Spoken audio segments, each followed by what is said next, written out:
Nah, dari perputaran waktu itu, di antara sekian banyak waktu, fajar itu istimewa. Karena itu Allah panggil kita untuk bisa menunaikan sholat di waktu fajar. Ya, hakikatnya bukan hanya sholatnya. Ada waktu-waktu yang hanya dalam fajar itu yang nggak ditemukan keistimewaannya di waktu yang lain. Contoh, kita ambil ke ibadah ritual dulu. Sholat di waktu fajar ini, itu 2 rakaat sunnahnya saja. Sunnahnya, belum masuk ke fardunya. Itu nilainya disebutkan oleh Rasulullah SAW lebih baik daripada dunia dan seisinya. Raka'atul fajri khairum minad dunya wa ma fiha. Kalau Anda mampu menunaikan 2 rakaat fajar, itu yang dimaksud sunnahnya. 2 rakaat, tapi disebutkan kalimat fajarnya. Bukan zuhur, bukan asar, bukan maghrib, bukan isya. Quran surah ke 89 Al-Fajr di ayat yang ke-1 ya. Sudah? Sampai ayat 3. Bismillahirrahmanirrahim. Wal fajr walayalin 'ashr wasyaf'i wal watr. Tambahkan 1 ayat lagi, wal laili idza yasr. Baik, wal fajr, aku bersumpah demi waktu fajar. Di dalam Al-Quran kita temukan ragam sumpah yang langsung disampaikan oleh Allah Subhanahu wa ta'ala. Allah itu tidak bersumpah pun pasti yang difirmankan sudah penting. Dan sumpah itu ciri penegasan dan kesungguhan. Kalau dikaitkan dengan makhluk, ada kesungguhan. Makanya kalau Anda ingin menguatkan sebuah pesan dan menunjukkan Anda serius, pakai sumpah ya. Besok ada ceramah Ustadz Adi di Masjid A. Wah, yang benar sumpah. Nah, kata sumpah itu kan biasanya untuk menegaskan sebuah makna kan, dan menunjukkan kesungguhan. Nah, Allah itu tidak bersumpah pun itu pasti sudah penting apa yang difirmankan. Apalagi kalau disertai dengan sumpah, maka pasti ada yang istimewa di dalamnya. Jadi kalau kita menemukan ayat dalam Al-Quran diawali dengan sumpah, ini menunjukkan pesan yang disampaikan di ayat itu tidak biasa, ada yang sangat penting, berbeda dengan pesan-pesan yang lainnya. Jelas sampai sini? Baik. Wal fajr, ciri sumpah pertama itu kalau ada di awal ayat. Ini secara umum ya, dibuka dengan huruf waw. Ujung akhir kalimatnya, ujung kalimatnya itu harakatnya kasrah. Sudah? Misal waw ketemu satu kalimat ujungnya kasrah. Wal fajri wal laili wasyamsi wadduha. Jadi setelah waw ada kalimat ujungnya kasrah. Nah, itu diartikan wawnya sumpah. Qasam namanya, wawil qasam. Kalau sudah dibuka dengan seperti ini, artinya informasi yang disampaikan setelah huruf waw itu penting, tidak biasa. Wal fajr, aku bersumpah demi waktu fajar. Ada beberapa pendapat dari kalangan ulama tentang fajar yang dimaksudkan di ayat ini. Jadi di sini Allah bersumpah dengan 5 hal. Ada 5 sumpah. Aqsamun khamsah, kata para ulama, terdapat 5 sumpah di dalamnya. 1, wal fajar, demi waktu fajar. 2, walayalin 'ashr, dan 10 malam yang istimewa. 3, wasyaf'i, wasyaf'i, demi waktu genap. Kemudian 4, wal watr. 5, wal laili idza yasr. Ada 5 di sini disebutkan, menunjukkan ada 5 yang istimewa. Saking istimewanya dibuka oleh Allah Subhanahu wa taala dengan sumpah. Baik. 1 fajar. secara cepat saja. Para ulama setidaknya menyebutkan secara umum ada dua pemaknaan di kata fajar di sini. Yang pertama yang dimaksudkan setiap waktu fajar. Itu penting. Setiap waktu fajar dalam setiap hari. Jadi ada satu yang istimewa, waktunya di waktu fajar dari sekian perubahan waktu yang kita alami dalam sehari. Kan dari fajar nanti muncul ke pagi, pagi ke siang, siang ke sore, sore ke maghrib, maghrib ke malam kan. Nah dari perputaran waktu itu di antara sekian banyak waktu, fajar itu istimewa. Karena itu Allah panggil kita untuk bisa menunaikan sholat di waktu fajar. Ya, hakikatnya bukan hanya sholatnya.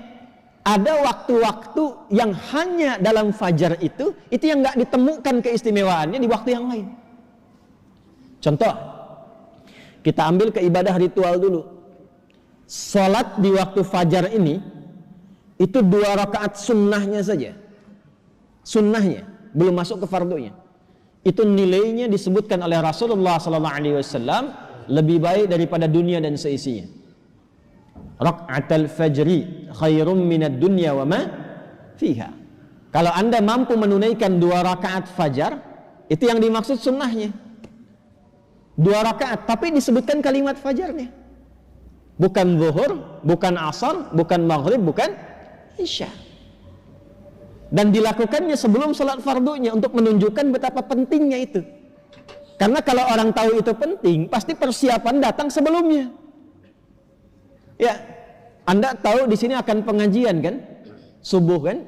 Subuhnya misalnya jam 4.35. Anda menjadikan pengajian itu sebagai hal yang prioritas. Kalau waktunya 4.35, datangnya jam berapa? Ada yang nginap, ada yang itikaf. Karena menjadikan itu penting. Kalau tak penting mungkin diabaikan. Nah Allah menyatakan fajar itu penting. Jangan tinggal.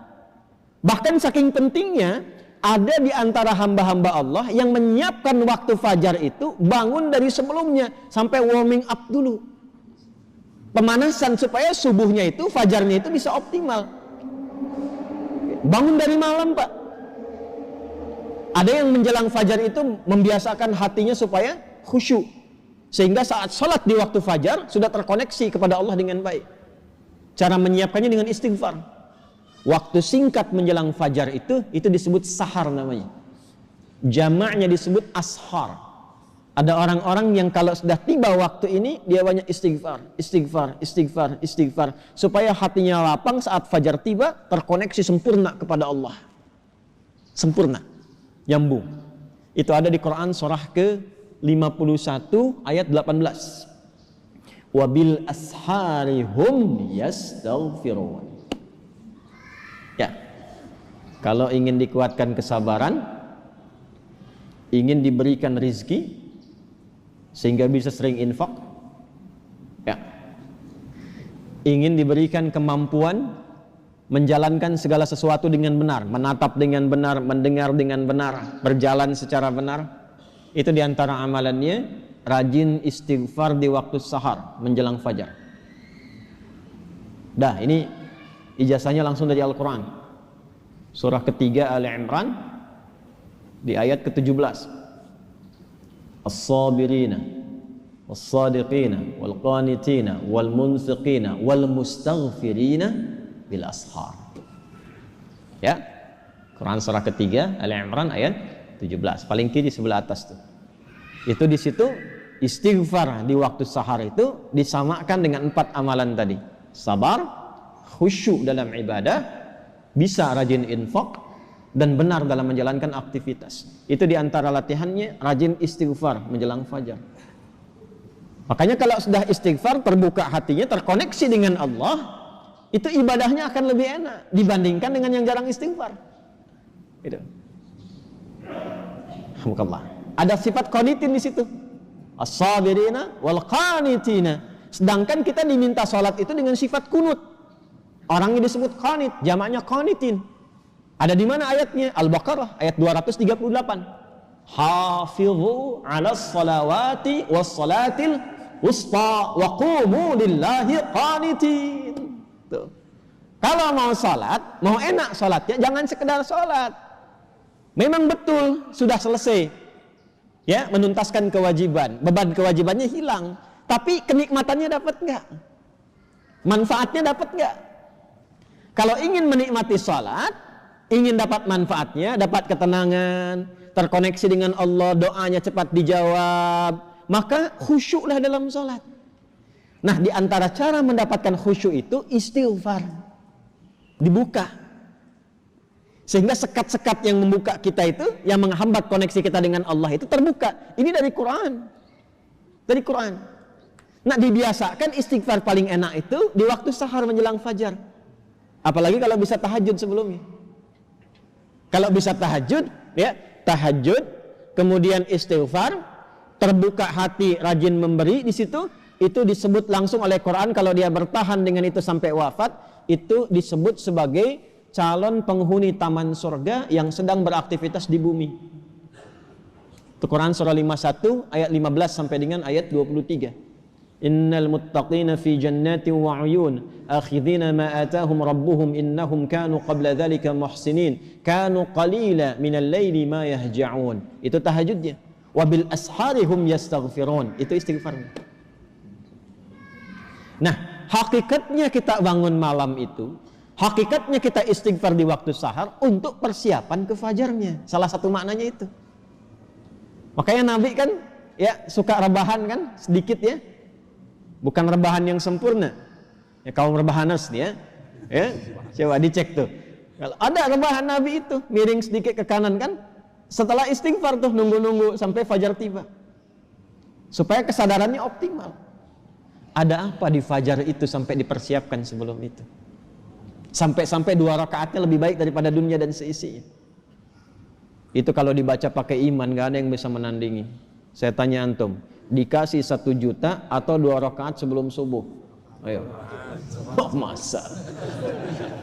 Huh? Nah, coba dicek. Sana ada lomba balapan di sirkuit tuh. Berlangsungnya sebelum subuh. Siapa yang datang duluan di dekat situ, 10 tempat pertama mendapatkan bonus 5 juta. Cuma nontonnya dapat 5 juta. Tawaran kedua, datang ke masjid, tunaikan 2 rakaat sebelum subuh setelah azan tiba, dapat dunia dan seisinya, lebih baik daripada dunia dan seisinya. Pilih mana? Nonton di sirkuit atau 2 rakaat sebelum subuh? Tuh, makin pelan jawabannya. Karena babnya iman, bukan akal. Akal yang dibimbing oleh iman itu lebih tajam nanti cara berpikirnya. Mampir gua aja ke masjid, ntar balik lagi ke sana. Berarti ada yang penting. Ya, kalau antum ingin latihan jadi orang baik atau anak pengen jadi baik tuh, konsistenkan subuh. Kayak ulama tuh enggak banyak ceramah, enggak banyak cakap, bilang subuh aja, konsisten. 40 hari subuh terus, ya. Sering begitu kan ya? Nah, itu saya bahas ilmunya sekarang. Dan itu dari Quran.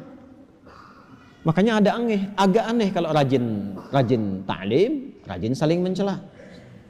Salat kok menjadi saling menuduh. Orang salat itu bersih hati. Orang ta'lim itu bersih jiwa. Nah, cara memulainya fajar. Kenapa Allah bersumpah dengan fajar? Karena Allah menginginkan hambanya jadi baik. Itu pesannya. Nanti sifatnya beda dengan zuhur, beda dengan asar, beda dengan maghrib, lain dengan isya. Fajar itu pembukanya. Karena itulah saat fajar dipanggil, iman kita terpancar. Makanya saat tidur kalau dengar adzan, itu kan terpancar kan, sudah adzan. Dan sekelebat itu ada yang meminta kita bangun tuh. Allahu Akbar, Allahu Akbar. Bangun tiba-tiba dengar adzan. Itu yang terpanggil imannya. Ketika cahaya iman itu merespon suara adzan, itulah fajar namanya. Dari maknawinya. Dari segi waktu dia melatih keadaan kita jadi lebih baik, terkoneksi dengan Allah. Kalau sudah hatinya bersih, nyambung dengan Allah, doanya mustajab. Innallaha thayyibun la yaqbalu illa thayyibah. Kata Nabi demikian. Allah itu maha baik sehingga akan cepat menerima dari yang baik-baik. Hatinya sudah baik, sudah lapang, jauh dari maksiat, maka apapun yang dia minta dikabulkan oleh Allah Subhanahu wa taala. Karena itu saat-saat paling tepat untuk berdoa itu, memperbanyak doa itu saat fajar. Malaikat kumpul semua. Hadisnya sahih. Ya, inna malaikatal laili wa malaikatan nahar tajtami'u fi waqtil fajri atau kama qala Rasulullah sallallahu alaihi wasallam. Malaikat siang dan malam kumpul semua di waktu fajar. Alhamdulillah malaikat itu gaib. Kalau tampak tak jadi kita ke masjid. Sayapnya banyak tuh. Siapa? Israel. Balik lagi. Kumpul semua. Nah kalau sudah kumpul malaikat itu banyak berkahnya. Berkah itu ziyadatul khair, bertambah kebaikan. Kalau doa diaminkan. Kalau istighfar dimohonkan ampunan kepada Allah. Berkah lagi kalau subuh jamaah pengajian, berkah. Berkah lagi itu. Itu dari berangkat langsung malaikat memohonkan kepada Allah kebaikan. Hadisnya viral sahih. Di Ibnu Majah itu. Ya, dari Abu Darda radhiyallahu taala anhu. Qala Rasulullah sallallahu alaihi wasallam, man salaka tariqan yaltamisu fihi ilma sahhala lahu tariqan ila al-jannah wa innal malaikata la tadau ajnihataha ridan li talibil ilmi. Orang mau berangkat menuntut ilmu, itu malaikat membentangkan sayap memohonkan kepada Allah ridha untuk orang itu. Berangkat dia ke masjid pas di waktu fajar, banyak sekali. Makanya kalau bapak ibu ke masjid waktu subuh nggak doa, rugi itu. Itu fajar.